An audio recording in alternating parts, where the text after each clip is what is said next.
Welcome to The Explainer. Today, we're diving into a massive, honestly, baffling paradox. Close to 73% of adults right now report that the economy is a huge source of severe stress for them.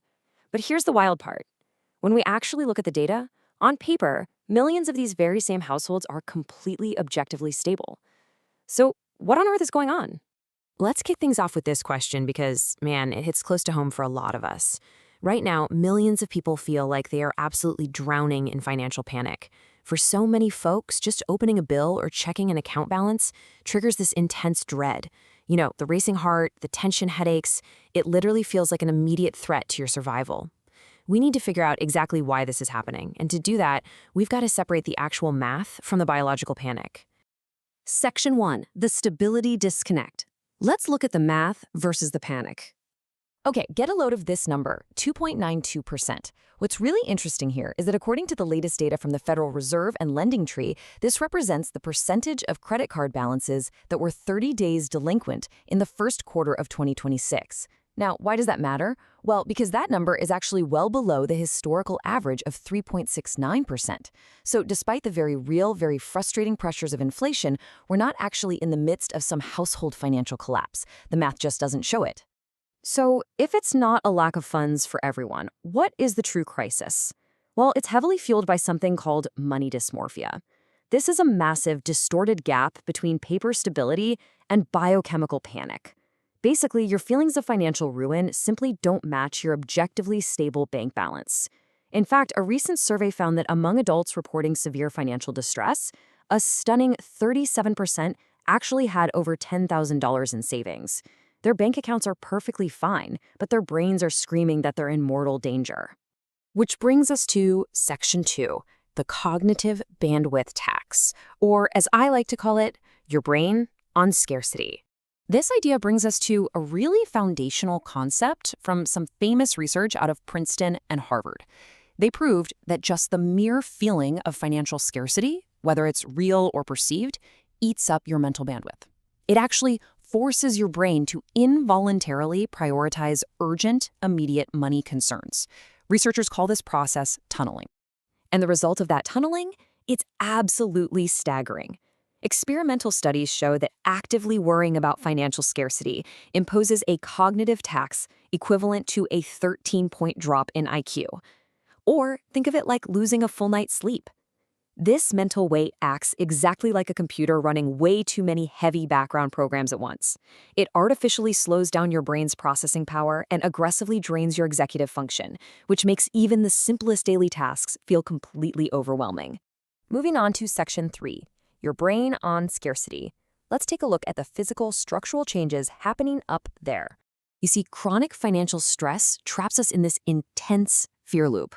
It basically stops your body's alarm system from ever shutting off. And that sustained flood of cortisol, your body's primary alarm chemical, does some real physical damage. It physically thins out your prefrontal cortex, which is your rational planner. It actually shrinks your hippocampus, causing you to lose memory function and mental clarity. But here's the kicker. Meanwhile, it causes your amygdala, your brain's emotional panic button, to undergo structural hypertrophy. That means it physically grows and becomes hyperreactive. So we end up with this ultimate, terrifying disconnect. Your rational, planning brain is literally withering away, losing its ability to use logic and control impulses. And at the exact same time, your panic center is growing stronger and firing faster. This anatomical shift is exactly why completely stable households feel like they're fighting for their lives, and why just opening a routine, everyday monthly bill suddenly feels like a life or death existential threat. Section 4, accelerated brain aging. Let's look at a major 2026 longitudinal study that reveals a really shocking twist. By following thousands of adults over decades, researchers at University College London found something pretty alarming. They discovered that persistent money struggles early in life, specifically between the ages of 26 and 43, led to massive accelerated brain aging. By the time these folks hit age 53, they were already showing severe midlife cognitive deficits in verbal memory and processing speed when compared to their peers. But here is the really heartbreaking twist of this study. When researchers looked at that same group later in their late 60s, their rate of cognitive decline appeared to have actually slowed down. Sounds like good news, right? Well, It only slowed because they had already suffered severe physical brain shrinkage much earlier in life. Their MRI scans showed a 4.67 milliliter increase in ventricular expansion. Now, in plain English, that's the swelling of fluid-filled spaces in the brain, which definitively proves that the surrounding tissue had already withered away. Okay, Section 5. Escaping the fear loop. How do we reclaim our minds and our cognitive bandwidth? When your brain is totally exhausted by scarcity and flooded with cortisol, you naturally fall victim to what behavioral psychologists call temporal discounting.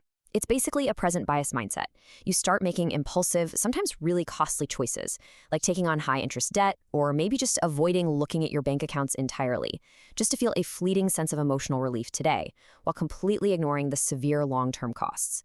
It's like putting a tiny Band-Aid on a broken arm. So, to break this loop, we have to outsmart our own biology. First, try to consciously reduce that temporal discounting by timing your biggest financial choices and your budgeting sessions to coincide exactly with your paychecks. Why? Because that is the exact moment when your cash is highest, your sense of scarcity is lowest, and your prefrontal cortex is operating at its absolute clearest. Second, and honestly just as importantly, if money anxiety is disrupting your sleep, your appetite, or your daily life for over 2 weeks, do not hesitate to seek professional, therapeutic, or medical support. Financial therapy is a real thing, and it is incredibly effective. I'm going to leave you with this final thought to consider the very next time you check your balance and feel your chest start to tighten. Ask yourself, is the threat I am feeling actually backed up by the objective math on the page, or is my brain just running an outdated biological fear loop? Challenge the panic, separate the numbers from the pure emotion, and above all else, protect your most valuable asset, your mind. Thanks for joining me for this explainer, and I'll see you in the next one.